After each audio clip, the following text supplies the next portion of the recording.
and welcome to an Odyssey into Oratory. I'm your grateful host, Dan. If you're listening on a podcasting platform, please click the follow button. And if you're watching on YouTube, please subscribe, like, comment, and most of all, share, so that the YouTube algorithms may shed their grace on me. In today's podcast, I'm going to give you some insider information. A simple formula that, if developed and followed, will give the user a highly effective framework for delivering motivational and persuasive speeches. But first, we must rid ourselves of the notion that motivational speaking is just for platform performers, such as Tony Robbins. It's not. It can be a tremendous asset for speakers in virtually all walks of life. A mother trying to persuade her teenage children not to text and drive. I'll use this topic as an example of the formula in a minute. Salespeople trying to sell products or services. Or how about headhunters attempting to recruit new talent for a company? All need persuasive or motivational techniques to obtain their objectives. The formula I'm about to give you was created almost 100 years ago, but is still very much used today. Back in the 30s, professor of psychology and communications Alan Monroe from Purdue University developed a 5-step progressive method for motivation and persuasion.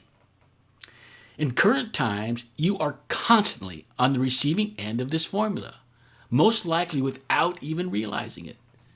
Most sales pitches and infomercials are still using Monroe's motivated sequence model. Here are the 5 steps. Number 1, attention. This is no different than any other type of speech. You need to gain the audience's attention and have them thinking in the direction you want them to think. Number 2, need. Here is the issue at hand is explained. The audience is informed of the problem and exactly why it is a problem. Number 3, satisfaction. Now is the time to explain what the solution is and how to solve the problem and the benefits of the solution. If the solution is a complex one, give a clear step-by-step plan. Number 4, visualization. You now paint a picture so that the audience can see how much better their lives and worlds are going to be because of the solution you are about to offer. And number 5, a call to action. The audience is explicitly told what you want them to do. Provide an email address, text this number, download this app. This last step, action, has been adopted by almost all types of speech construction. The tenet to leave the audience with a call to action was first conceived by Dr. Monroe. Okay, before we look at a few examples, I want to be clear. With this type of speech, we want to take our audience on a psychological and or emotional roller coaster. We need to take them low so that we can bring them back up again, so that they will buy into our solution and take the action we recommend. On the second example, you'll see that there are times we need to take our audience really low. Let's look at a few examples. Okay, for our first example, we have a person selling water filters. For those listening only, I'm going through a PowerPoint presentation, which I will provide a link for in the podcast description. Here's another look at Monroe's motivated sequence. First, attention, then we move to need. Third is satisfaction. Fourth, visualization, then action. The first step, attention, is the same as with any other speech. You want to grab the audience's attention and steer their minds to what you want them to think about. This can be done with a story, a quotation, a startling statistic, a rhetorical question, or any combination thereof. In this example, we are using a startling quotation. 7.2 million Americans a year get sick from unfiltered water. To expose the need for filtered water, the audience is informed that people have contracted cholera, dysentery, and hepatitis from drinking unfiltered water. With this example, the need step is the lowest point we will take the audience on our emotional roller coaster.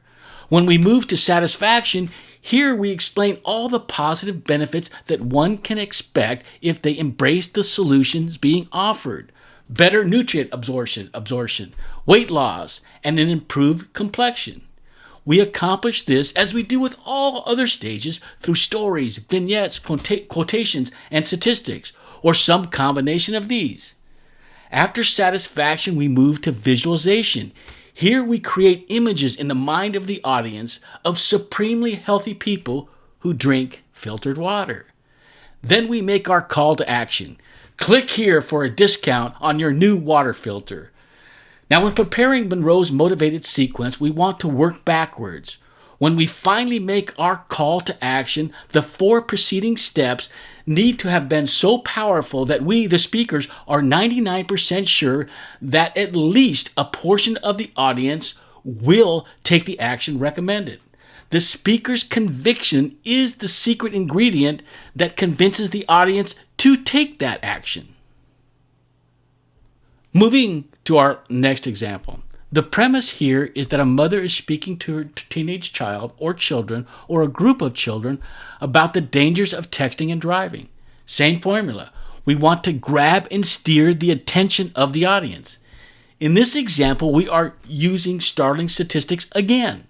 At any moment in the United States, there are almost 700,000 people using their cell phones while driving.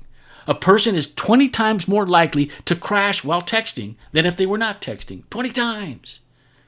While texting, a driver can have their eyes off the road long enough to travel the length of an entire football field. And 30% of teenagers admit to texting while driving.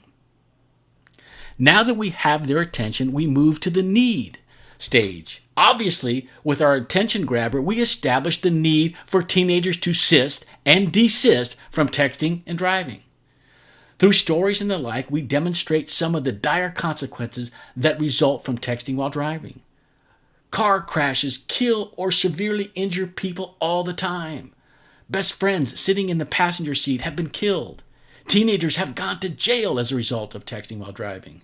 They have ruined their family's finances and have visited mental anguish on untold scores of innocent people. Now, in our last example, the need step was as low as we take the audience. Not with this example. The subject is too serious. We want to scare our teenagers straight. So when we get to the satisfaction step, we keep the pressure on, perhaps by telling stories of lives ruined from texting while driving.